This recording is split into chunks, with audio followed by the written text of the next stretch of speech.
Have you ever seen such a big cabbage? I didn't have a great growing season this year, but my neighbor did. I got this from my neighbor. I don't even know how much it weighs. It is a big mofo. Today we're going to make some sauerkraut. Well, we're going to start making sauerkraut, and we're going to put it in that crock. I talked about this crock. I've talked about this crock several times. It's very cool. It's under $100. You can buy it at Lehman's, and now Walmart's carrying it, but they're buying it from Lehman's and reselling it, so Walmart's charging it up. But it's about $70, 70 bones. What do you need to make sauerkraut at home? You don't need a fancy crock. You do need some cabbage. You need a way to slice it, so cutting board and a knife. You need a scale. But all you really need is a mason jar. So I cobbled together a way for you to ferment in your mason jars at home. As a beginner, just need a mason jar. We'll put the stuff in here, a little weight to hold everything down underneath the brine level, and a lid. That's all you have to have. And some salt. Here's the salt. Kosher salt is what I'm using. Any salt without iodine and fillers. So 100% pure salt, sea salt, natural salt, pink Himalayan salt, you know, the drill. So we're going to cut this up. We're going to weigh it out and measure it so I can show you how to do your math. We're going to make a lot of it in here, but we are going to make some in here. We'll walk through it together. And I'm going to have a little Coca-Cola while I do that. So let's get slicing. I do have a mandolin, but this is way too big for the mandolin, so I'm just going to do it by hand in sections. So that's going to be section number 1. And all I'm going to do are nice thin strips. Thin strips. But you do it the way you want it. You want it in little chunks, little chopped pieces. Chop it up. You want it in long strips like me. I like it like that. That's fine. And it's really not that thin. 1/4 of an inch or something. But since I'm doing it by hand, they'll be all different sizes, all different shapes. So I'm going to go ahead and get as much of this chopped up as I can to put into these 2 bowls. And and then we'll weigh them together, and I'll show you how to do the math. So, chop.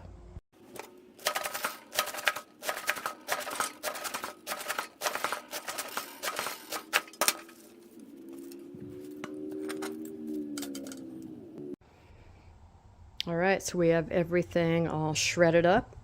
And what I need to know now is how much cabbage we have so we can add the salt to it.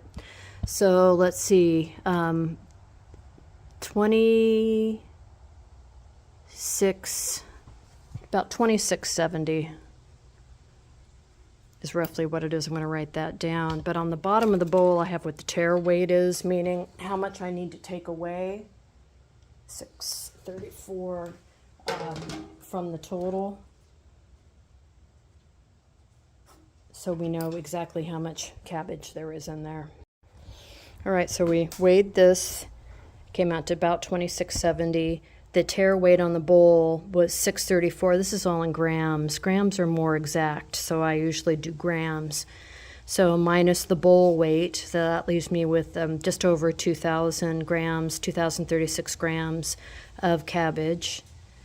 And then I multiply that by 2%, which is what I want the salt level to be, and I come up with 40.72, right? So cabbage minus bowl gets the cabbage weight times 2%, 40.72 grams of salt. So I need to add 40.72 grams of salt to that bowl. I'm going to do the same thing to this bowl, measure it, subtract out the cabbage weight, etc., and then we'll get our salt levels for each bowl. All right, so I put this bowl on, tearing it out, and then I'll get 40 grams. Oop, that's way too much.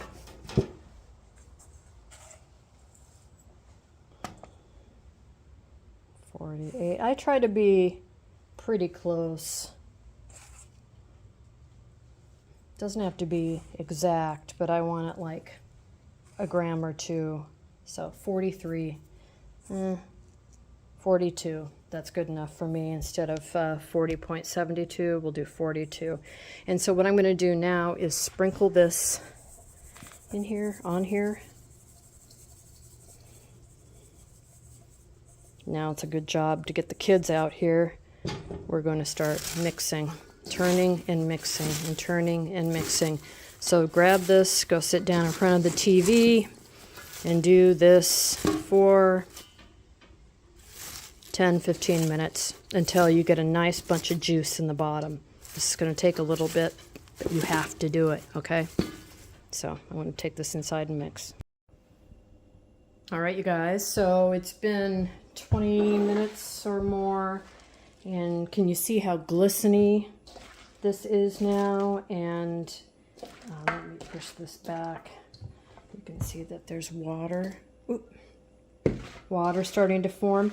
So cabbage is one of the few things that you ferment without adding water to it, or any kind of a wet brine. It creates its own brine. You add the cabbage and you add salt to it and it creates its own brine. But like with pickles, you would add water and salt, but with this, it creates its own brine. So we only have to worry about the weight of the cabbage. So we salted our cabbage, we mixed it. It's now starting to break down, so it's still very crisp, but it is now starting to get a little broken up. The cells are starting to change because of all the salt in here. So now what we need to do is really pack this into whatever vessel we're going to use for the fermentation. And again, I'm going to use a small jar, but I'm also going to use my crock. So with the jar, what I want to do, this is a pint jar because I figured everybody's got a pint jar or a quart jar or whatever. So I'm just starting with a very small jar.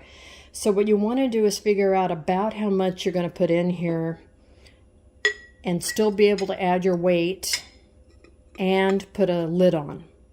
So that's about flat with there. So it looks like I'm going to be able to do about a cup. But that's just kind of a guideline. I mean, I just want to know that if I fill up, up to here, whoop, it's going to be too much. I'm going to fill to about there. But again, it's not just putting it in, it's putting it in and tamping it down. So you can use your fist. I have this, it's a pestle from a mortar and pestle, and I'm just going to, you could use a dowel, you could use just about anything you want, a potato masher, just about anything.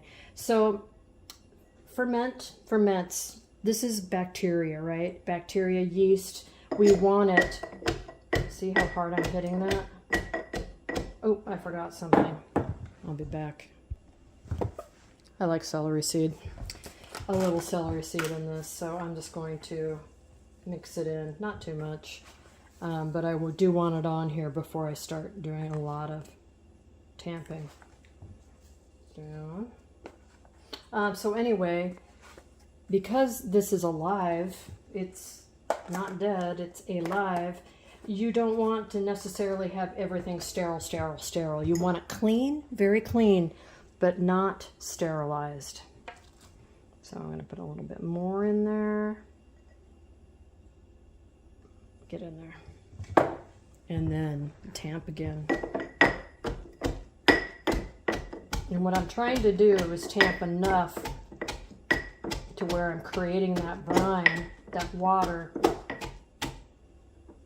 that will come up and cover all of this. I'm not getting very much water in there.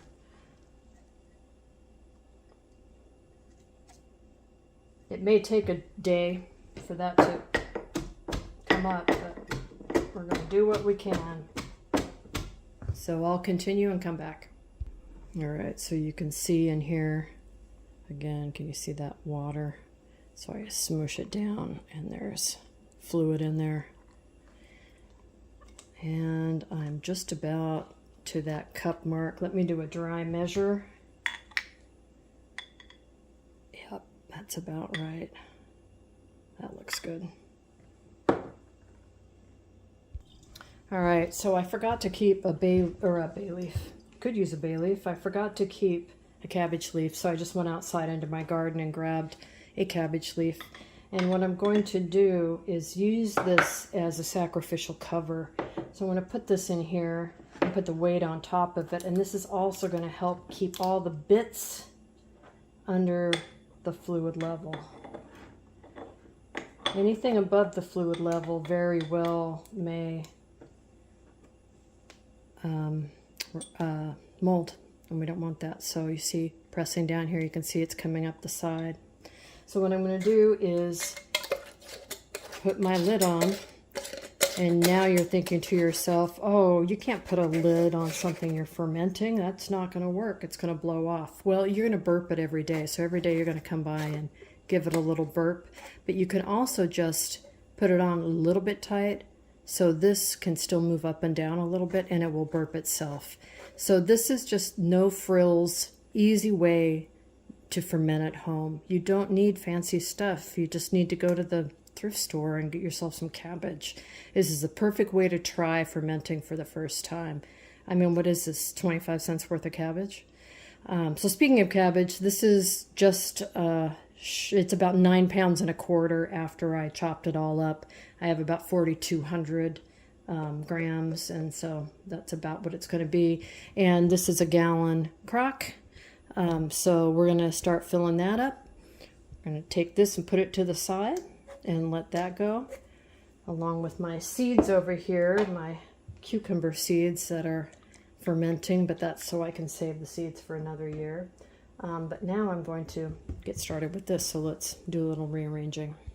All right, so the parts of the crock, it's the crock itself, and you can see it's just plain on the inside.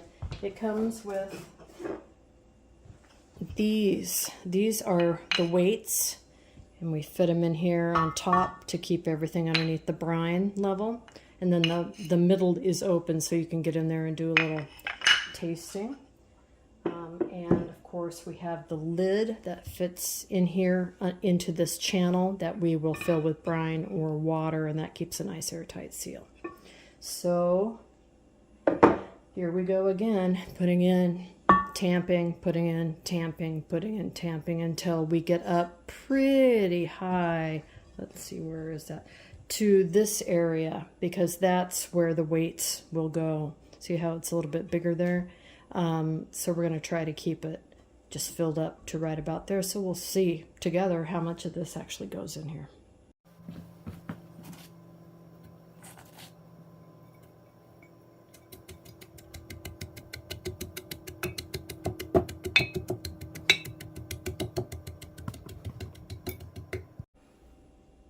All right, so we got it all in here. Interestingly, it only filled about half. It's filled to right about half pickle. And that's 10 pounds, just shy of 10 pounds, not 9¼ pounds. So, yeah. It is not making a ton. No, it is now. There's a lot, there's enough water in there to cover. Good. All right. So I've got it super packed in there, and let's try to get these weights in. Because they won't stay up here, I need them down in here. Let's see if we can get these all the way in. It's kind of tricky. Ta-da.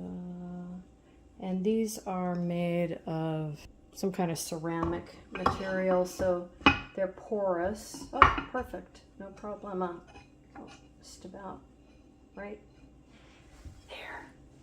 And then we have the little peephole, so we can see that there is enough water in there. Perfect. So on goes the lid. Ooh, better clean out all this junk. And then we'll put some water in here. All right, so actually I have this out in the garage now because we're going to be gone for so long. And I really like a long ferment on my sauerkraut.